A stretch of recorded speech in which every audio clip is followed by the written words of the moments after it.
In just a second, we're going to talk to Sagar Enjeti, who's one of the smartest and most honest analysts of American politics, we think, about the effect of the war in Iran here in the U.S., on our politics, on our economy, on our life.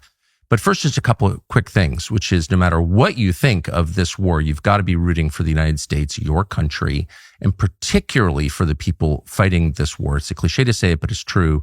They are the best people. This country produces people who voluntarily join to defend the United States, who are often put to bad use and badly treated by our political class, but that doesn't make them bad. They are great, and you got to be rooting for them, for us collectively, and saying prayers both for the country and for the people fighting on its behalf and in its name, our troops. That is real.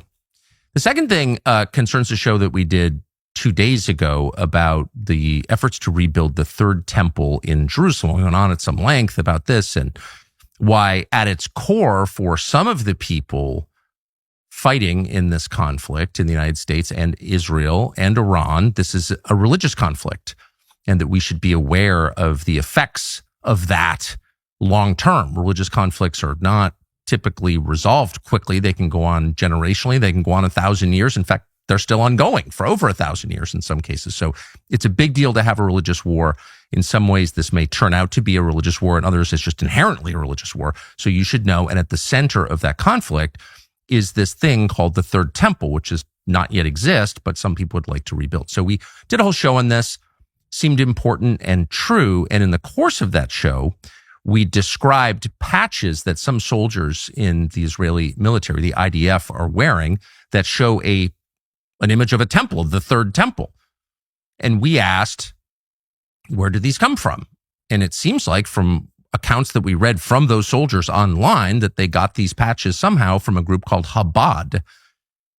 In the United States, it's a global group, but it's headquartered here in New York and Brooklyn. And we said, and you can check the tape, it was like, Chabad, they seem like really nice people. Met a bunch of people in Chabad over the years.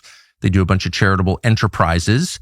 But apparently these patches came from Chabad, and Chabad, check their website, is in favor of rebuilding the Third Temple. And why wouldn't they be? They're religious Jews, and the temple is at the center of Judaism as described in the Torah, what Christians call the Old Testament. And all sacrifices, all public worship takes place in the temple in Jerusalem, built on the foundation stone.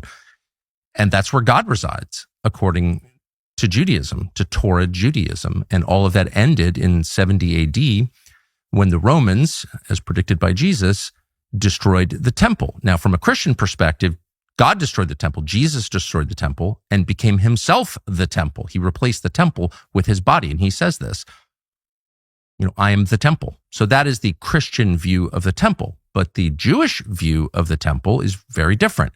And it's what I just described, which is this is where God lives. So if you're a religious Jew, you want to see the temple rebuilt. And there's no criticism of that. That's a religious perspective, which is internally coherent.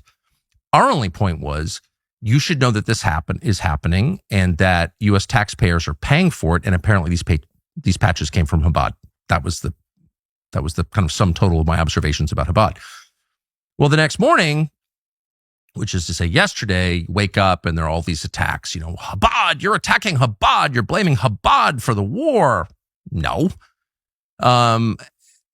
Didn't really pay too much attention to it. Of course, these are organized by, these attacks are part of a propaganda campaign waged by Israel and its proxies here in the United States, who are many, at least online. And the idea was to make this seem like an attack on Chabad, which it wasn't, and not intended to be, and wasn't, not inherently an attack. And then Bill Ackman gets in and says, you have potentially blood on your hands. You're calling for violence. And Bill Ackman is mad at me. I know Bill Ackman because nothing to do with Israel, because I once pointed out that Bill Ackman is a thoroughly mediocre intellect. Bill Ackman's not a genius.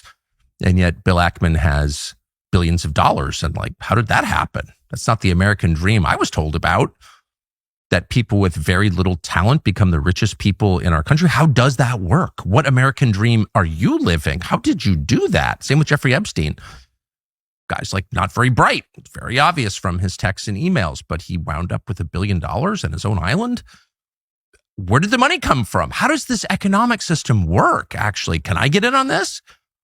And I made that point about Bill Ackman because anyone who knows Bill Ackman knows, not a genius, not like a moron or anything, but clearly not a brilliant person at all. And yet he is so rich. So that's his grudge. Understandable. People don't like it when you point that out. No one's ever answered the question, by the way, how did he get rich? But whatever. Anyway, he's mad. And so he accuses me of, stoking violence or something. And I just completely ignore it. But then I get 2 phone calls from friends of mine, people I know and have known a long time, who are involved with Chabad, both good guys, and both have kids at Chabad schools. And the first calls and says, people are really upset that you're calling for violence against Chabad. And I said, well, I'm not calling for violence against anybody, including Chabad. And I would never do that, ever. I totally reject that. And so that didn't happen. And he said, well, it'd be very helpful if you would issue a statement disavowing violence. And I said, well, gosh, I've done like 100 shows on that. I hope my life is an ongoing disavowal of violence against innocents. And I will continue to say that because I sincerely mean it from the bottom of my heart. It's my religion. So yes, I mean it. And then just to be kind of mean, I said, I will issue a statement disavowing violence against innocents in tandem with Chabad's statement disavowing violence against innocents. Knowing, of course, Chabad does not disavow violence against innocents, of course, Gaza. And they can't because they don't believe that. I think, I would be surprised if Chabad issued a statement disavowing all violence against all innocents. And of course, if they do, I will, join them for dinner to celebrate and I will praise them for doing that. And anyone who does that will get praise from me, heartfelt, but I doubt they're going to do that. And then I get a call from another friend of mine, like an actual friend of mine saying, I don't mean to bother you, but I've got kids and they're closing the school because of your calls for violence. And I thought, oh my gosh, now I'm upset because I don't want to add at all, even inadvertently, to an environment where people are afraid or feel like they're going to get hurt. And so I guess what I would say is, of course, I'm totally opposed to violence against innocents again.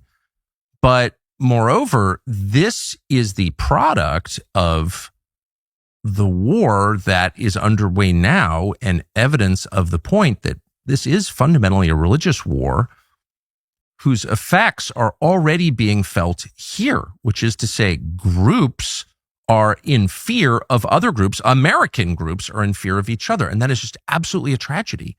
And we should all oppose that. And at the center of it are the most innocent of all, which are kids who are being told by adults that they could be killed for who they are.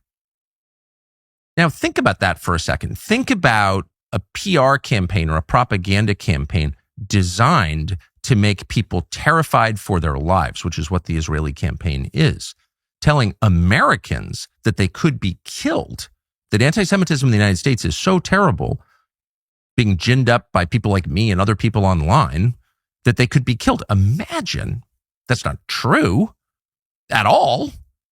But imagine being so unscrupulous that you would terrify kids in order to silence criticism of your territorial expansion campaign, which is exactly what this is. Israel wants to be bigger. They want their regional rivals out of the way. They want to weaken the United States, get us out of the Middle East, and they want to weaken Western Europe, which they just hate for whatever reason.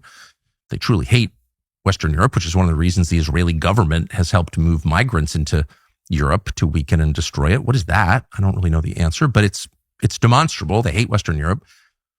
And so whatever their bizarre agenda is, in order to stop criticism of it, they're telling Americans, including children, that they could be killed to get them on side with their program.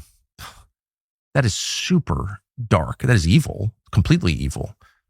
And imagine, moreover, playing along with it with your own kids, telling your own kids that people hate them and will always hate them no matter what they do because of how they were born. That is not good for kids. And I say that not just as an American, but as a father of many kids. Like, that's the worst thing you could ever do to children. Who's doing that? A lot of people are doing that.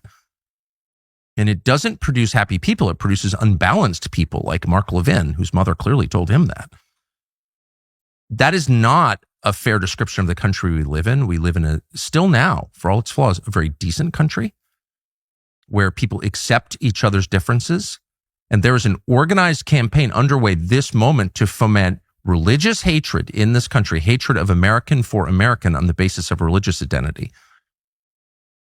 And that is totally wrong morally, but more than that, it's completely destructive. If you want to wreck the United States, and some people do want to wreck the United States, weaken the United States, people behind this war want to do that. Again, that's one of the reasons we're having this war, is to weaken the United States, both economically and destroy its